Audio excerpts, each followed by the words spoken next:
In this week's news roundup, the UK government continues to suffer the death of 1,000 self-inflicted wounds. The evidence seems to be growing that the Omicron variant causes mostly mild disease, and Jussie Smollett is found guilty of stoking up racial tension in the name of his career. My name is Mallen Baker. This is the Mallen Baker Show. Boris Johnson and his wife Carrie celebrated their second child together this week. It's about the only thing they're likely to be celebrating, as the week presented an important milestone in the Prime Minister's rapid descent from grace. Following the video showing Number 10 staff laughing about the COVID rules-breaking Christmas party last year, and Johnson having spent a week saying it didn't happen, and now reduced to saying, well, he'd been told it didn't happen, and now he's going to order an inquiry. Well, it turns out nobody's much buying it. MPs from his own party had described the scandal as indefensible, catastrophic and astonishing. An opinion poll by Redfield and Wilton Strategies, carried out on the day after the video came to light, found that 63% of Britons think that Johnson should resign if it's confirmed that the Christmas party took place at a time when the government advice forbade such gatherings. That number includes 46% of Conservative voters, by the way. The Prime Minister's communications lead, who was featured in the video, Allegra Stratton, gave a tearful resignation speech, and it seems likely that she may just be the first of her staff to be thrown under the bus. Johnson was also mired again in controversy over what he knew about donations that were made to pay for the hugely expensive refurbishment of his flat at Number 10 Downing Street. Johnson had claimed to the Independent Standards Advisor that he didn't know who paid for the redecorations until it was reported by the media in February. But documents released by the Electoral Commission inquiry into the matter revealed that he had sent a WhatsApp message to the donor, Lord Brownlow, 3 months earlier than that, seeking more money. So he had all that to deal with. And on the same day, the Prime Minister announced that Britain would be moving to Plan B in the face of the Omicron variant, meaning more restrictions, including telling people to work from home if they can, vaccine passports for gatherings of large numbers of people, and various other restrictions. Significant numbers of the Conservative Party were less impressed with all of this. Mark Harper, for instance, said that there was no exit strategy for Plan B restrictions, and said this: why should people at home do things that people working in Number 10 Downing Street are not prepared to do? The chairman of one Conservative group, Charlie Sansom from South Basildon, resigned live on BBC Radio because of his disgust with the Plan B proposals. He said, "I cannot morally defend a party that I consider to be moving in a very tyrannical direction." More to the point, the restrictions and the messaging from Johnson were contradictory and bizarre. So he was telling people to begin working from home next week, but said they should still attend Christmas parties with their colleagues. If someone can explain the science behind that, please, because I am really struggling with it. And then there's the introduction of vaccine passports for large venues. This follows an experiment in exactly that policy by the Scottish Government of Nicola Sturgeon. Now, a 70-page evidence paper was released by the Scottish Government admitting that the policy had had no measurable effect. On that basis, Sturgeon decided to discontinue that policy. But now Boris Johnson has grabbed onto it. Why? The hospitality industry has said that the new restrictions are likely to wipe £8 billion off sales in the most important season of the year. Equally worryingly, Johnson, a supposed libertarian at heart, called for a national debate on mandatory vaccination to prevent the UK from COVID. When he introduced the Plan B regulations, he said that the country couldn't keep going indefinitely introducing restrictions just because a substantial proportion of the population still sadly has not got vaccinated. Then stop introducing restrictions then. You've just had 5 months without them, and now you're suddenly rushing new ones in because of a variant which, at the time of shooting this video, has not killed a single person worldwide. Whatever changed between the last 5 months and this week clearly had nothing to do with unvaccinated people. But we need to act, because if we don't, according to the Health Secretary Sajid Javid, Omicron COVID cases could soon exceed 1 million per day. Excuse me? He said that although there are only 568 confirmed cases, the actual number was likely to be close to 10,000, based on the UK Health Security Agency estimates. And the UK HSA also estimates that if at the current estimated doubling rate of between 2.5 and 3 days, by the end of this month, infections could exceed 1 million. But that's nothing, because on that basis, by the end of January, we'll have had just over 1 billion cases, which in a country of 67 million people is quite a lot. So that's completely absurd, obviously. The question is, does it cross the line into absurdity before it reaches Sajid Javid's 1 million cases a day level, or afterwards? Well, since cases in Gauteng province, where Omicron first came to notice, is no longer doubling every 2 to 3 days, and its numbers didn't get anywhere near close to those extraordinary figures, you would have to say it would be significantly before. Indeed, giving stupid figures like that just completely undermines any confidence that we might have had the people in charge either know what they're doing or are prepared to talk honestly to the rest of us about it. Still, on the plus side, Sajid Javid clearly hadn't been consulted about Boris's national conversation. The next morning, he ruled out mandatory vaccinations in no uncertain terms, calling them unethical. If you're asking me about universal mandatory vaccination, as some countries in Europe have said they will do, at a practical level, I just don't think it would work. Getting vaccinated has to be a positive choice. For all that some of the Conservative MPs are furious about the measures, since the official opposition, the Labour Party, have already said that, as always, they will support the measures, there is no realistic prospect of them not going through. Meanwhile, all this high-cost policy action seems more than ever to be likely to be an overreaction. In South Africa, the soaring case count has yet to deliver increasing hospitalisations and deaths in line with waves from previous variants. It's still not 100% conclusive. Previous waves saw deaths lagging cases by up to 5 weeks. So if we were at that extreme end, it could still be about to happen. In the US, the chief of the CDC, Rochelle Walensky, said that more than 40 people in the US have been identified as infected by the Omicron variant.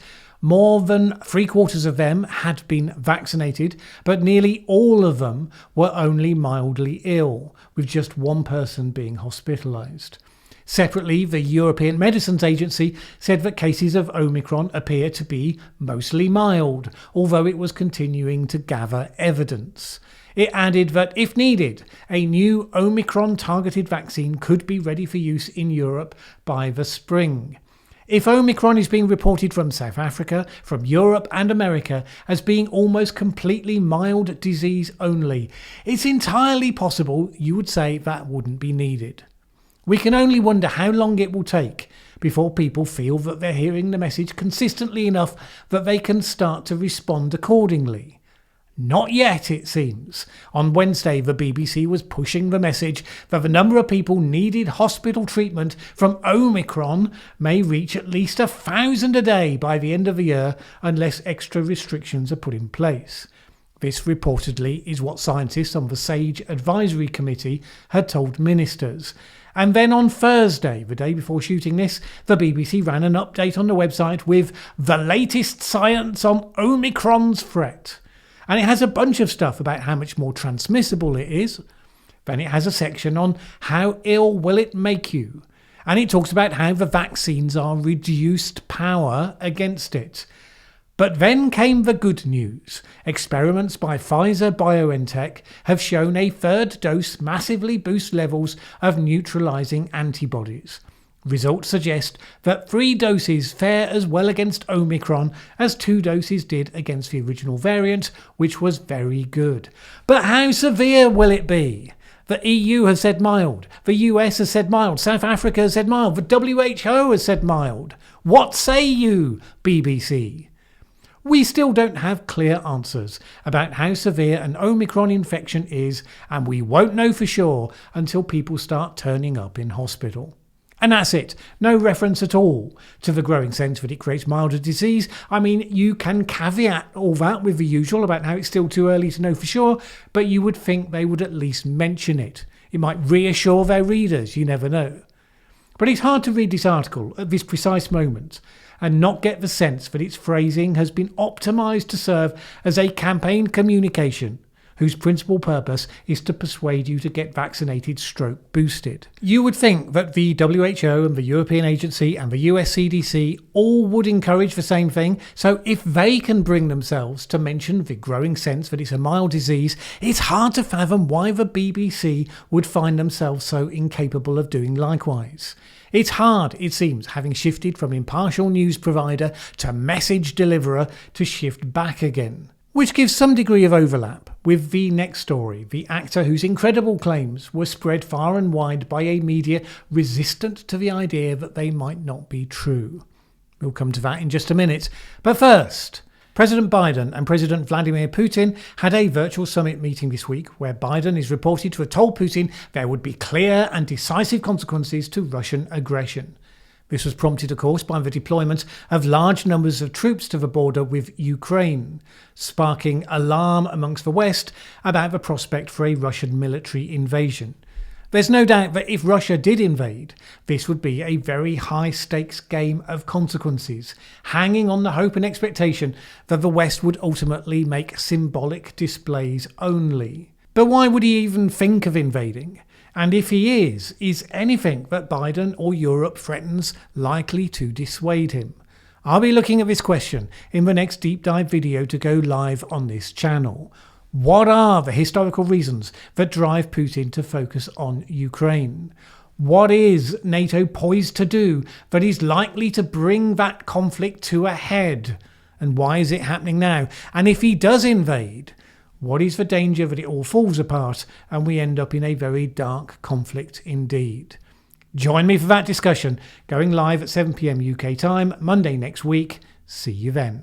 As we know, the United States has a particular problem with polarisation, not least over the highly toxic issue of race, so it matters a little more than usual that the actor Jussie Smollett was found guilty this week of falsely reporting to the police that he'd been the victim of a racist and homophobic attack. You may recall the story. He told police that two Trump supporters picked 2 a.m. on a freezing night in January 2019 to beat him up, put a noose around his neck, pouring a chemical on him, and announcing somewhat counterintuitively that Chicago is MAGA country.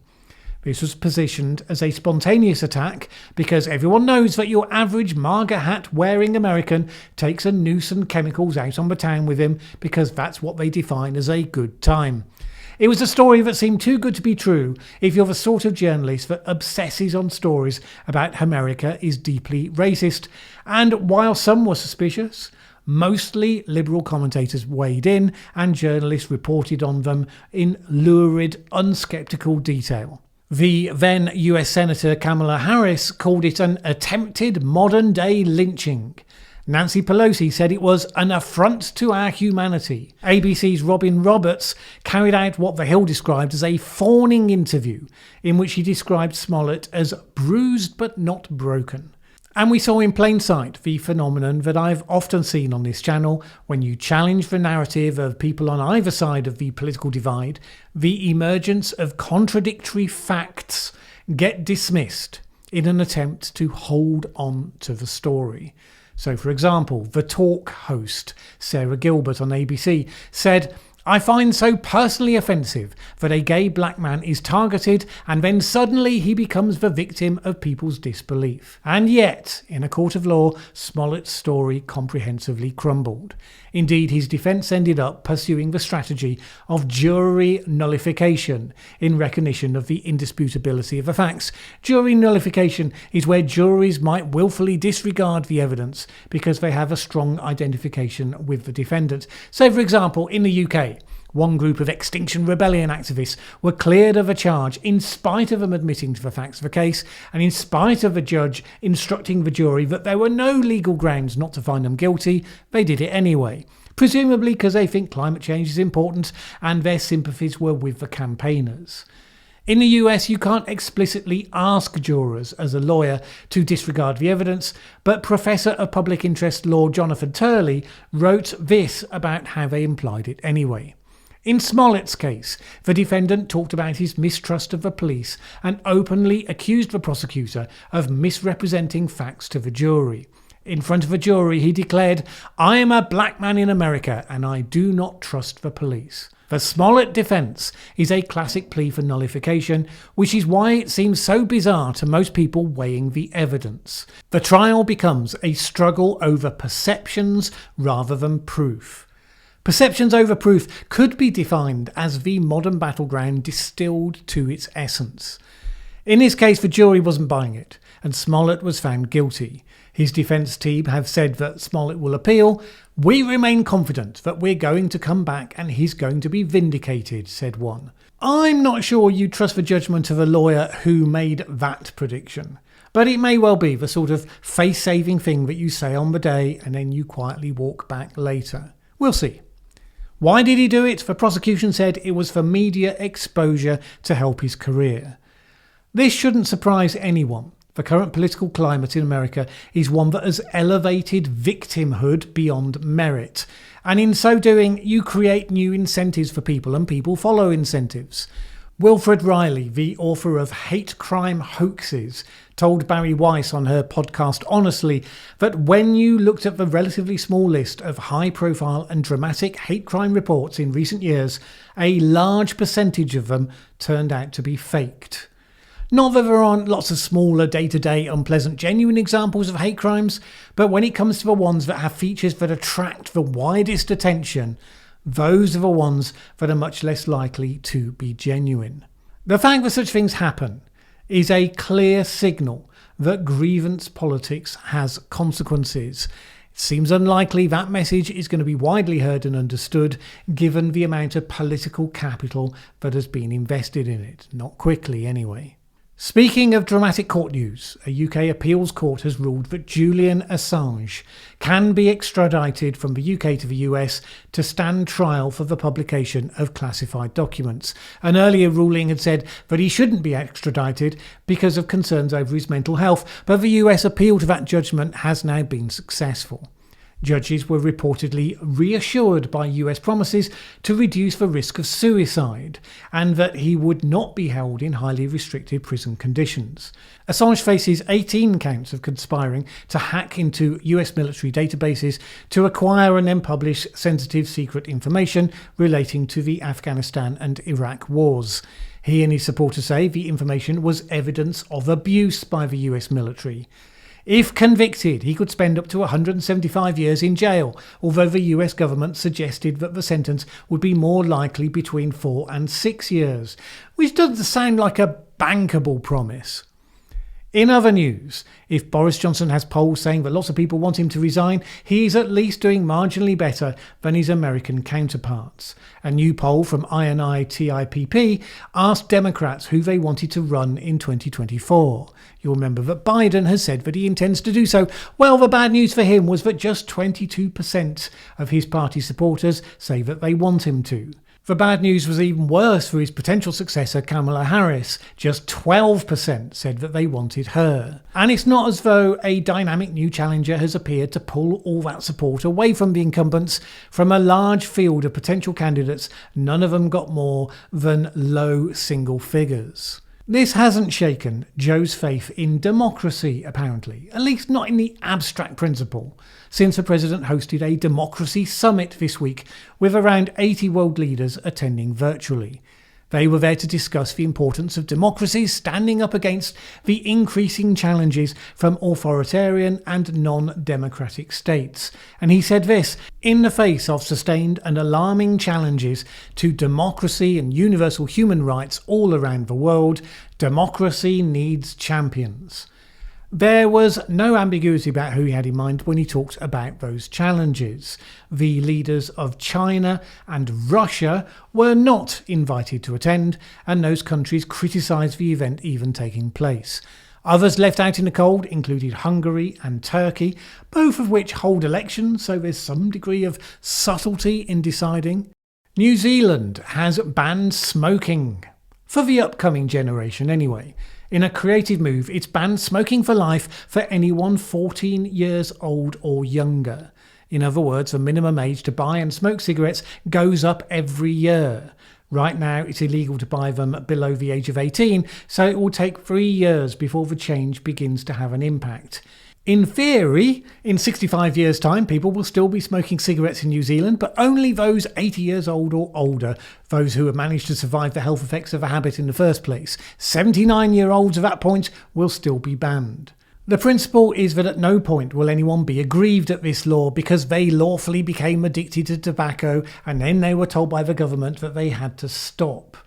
But on the other hand, does it lead to generational resentment that people a bit older than you can do a thing and you're banned from doing it? How fair is that? Or do people just grow up having gotten used to the idea? It is an interesting experiment. I'm not sure it's going to go as smoothly as they think. In China, the giant real estate company Evergrande, who I talked about a few weeks ago because of its precarious position, has finally done the inevitable and formally defaulted on its eye-watering debts.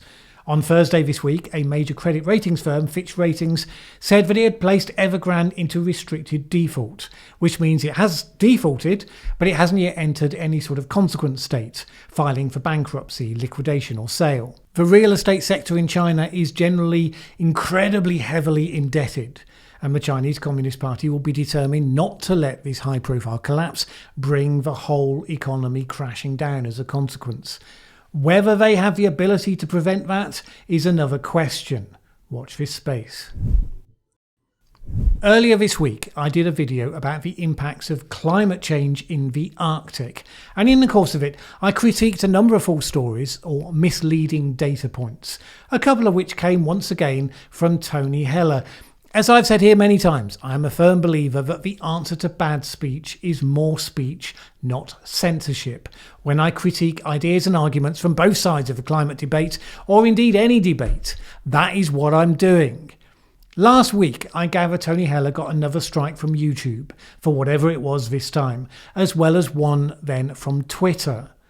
My sympathy's relatively limited. I mean, Heller knows what he's doing. He deliberately tacks as close to the line as he can. And from what I've seen, it's his COVID material, not his climate material, that sometimes pushes him over that line. The potential for content that could create material harm is probably greater in that area.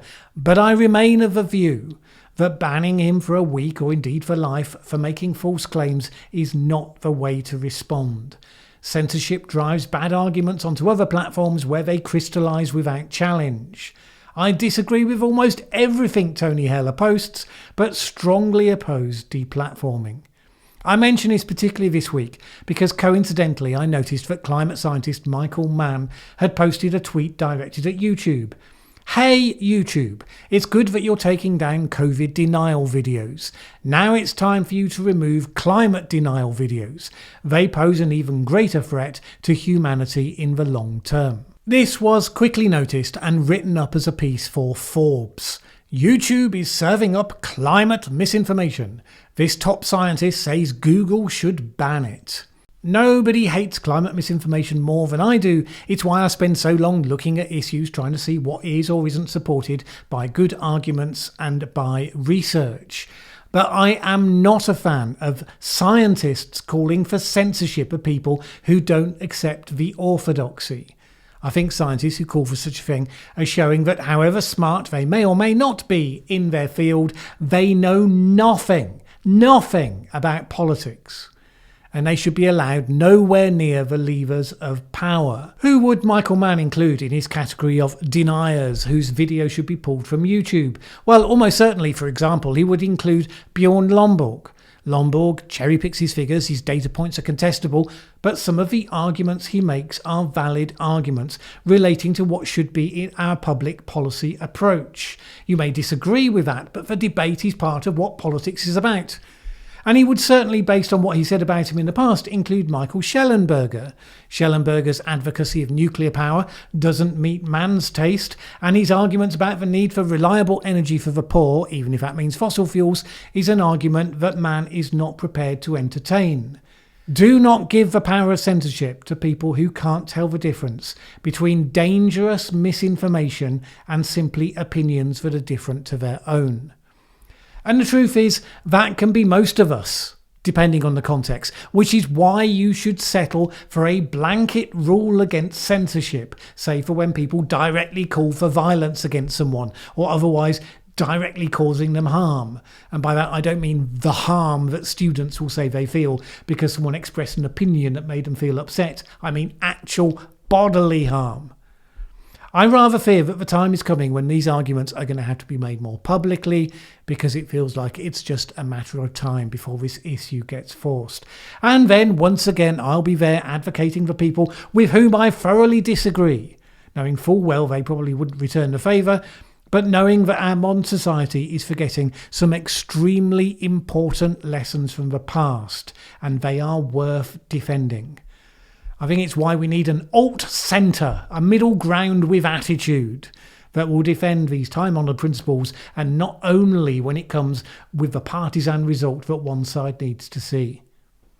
Alright, centre ground doesn't play so well with social media algorithms written to play to shock and awe content, however much attitude it has, which is exactly why I make time to mention every week that I simply could not put the time into making these videos, working to break through those algorithm barriers without my Patreon supporters. And not only do they provide funding for all that, but they give the added motivation as well, having a core of people committed to seeing you succeed.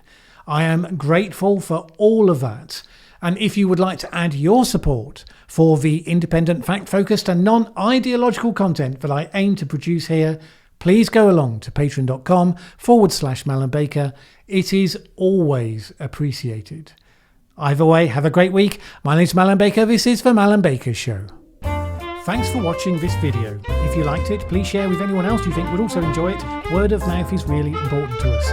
And if you've not subscribed yet, what are you waiting for? As the saying goes, that subscribe button won't smash itself.